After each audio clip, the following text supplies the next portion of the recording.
All right, so talking with the director, Stephen Lewis Simpson, director of the movie Neither Wolf Nor Dog. And actually, I'm going to go see the movie myself. And yeah, it looks like it's doing pretty good in theaters. And you got this so far here in the state of Washington, just doing pretty good. It's certainly been doing very well in quite a lot of the theaters it's been playing. I mean, it's going to be 23 theaters just in Washington State that the film has been in or will have been in. It's still got a few to open in, and that's more than a lot of the biggest independent films released in a year by the studios. The reception in Washington State has just been incredible. Oh yeah, and that's been really wonderful. So very pleased about that for sure. And there's a question that actually kind of came up: is like, will this be on DVD or Blu-ray at all, or is it? Yeah, it will be, but it'll be a way off because that's normally reserved till after the theatrical release is over. And this film so far had the longest theatrical release of any film released in 2017 in the United States, and yet we still got a few months left in theaters because I've been releasing it in a very unusual way, where we work it really concentrated in region by region by region. Okay. And that's why we've been in so many theaters, particularly in the northern plains and the northwest. And one of the things I'm very, very proud of is I can guarantee you there's never been a film that's played in a higher percentage of theaters owned by tribes or tribal members, roughly around 10% of the theaters that we've been in.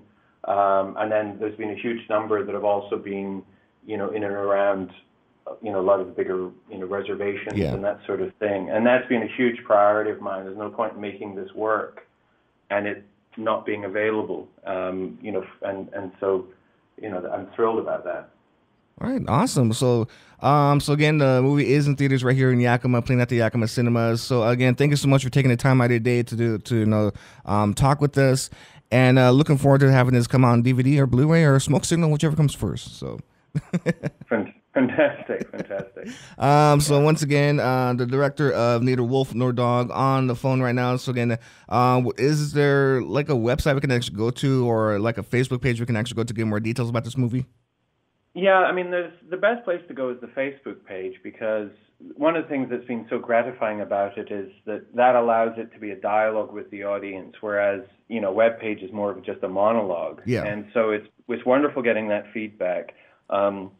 They can also, there's Niether Wolf Nor Dog film.com as well, but, anyone can come onto Facebook and, they can reach out to me there, and, I'm on it a lot, making sure that everyone knows what's going on, and this film, I've literally done the distribution myself and brought on a small team now to handle it, and it was the most successful self-distributed film certainly last year in the U.S. as well, or probably in recent years, which is also down to the audience. It's not because corporations are spending a lot of money and gathering attention. It's because the audience has been so deeply moved by it, and that's the best part of it. That's the best feeling you can get. All right, awesome. Hey, so thank you once again so much for talking to us. Now, I know you said you had a couple feature films out there. What other projects have you done? Well, this is my sixth feature. I did 3 back in Scotland, and then 3 of them on Pine Ridge. There was a movie called Resbom I made a few years ago, and then a feature documentary called A Thunder Being Nation that was I made over about 13 years on Pine Ridge as well. And I also did a native TV show. The First Nations Experience is the first 24/7 native channel, and I was honored that I was the first producer to make an original series for them called The Hub, which is, it was sort of that thing where I saw so many things that were sort of almost stereotypically native. Yeah. Even like a documentary where they all start off with a shot of an eagle and flute music and stuff, regardless of what the subject was.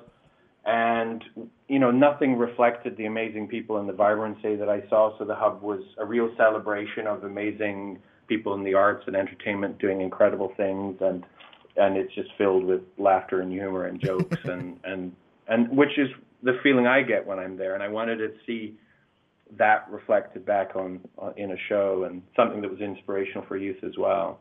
All right. So that was called The Hub.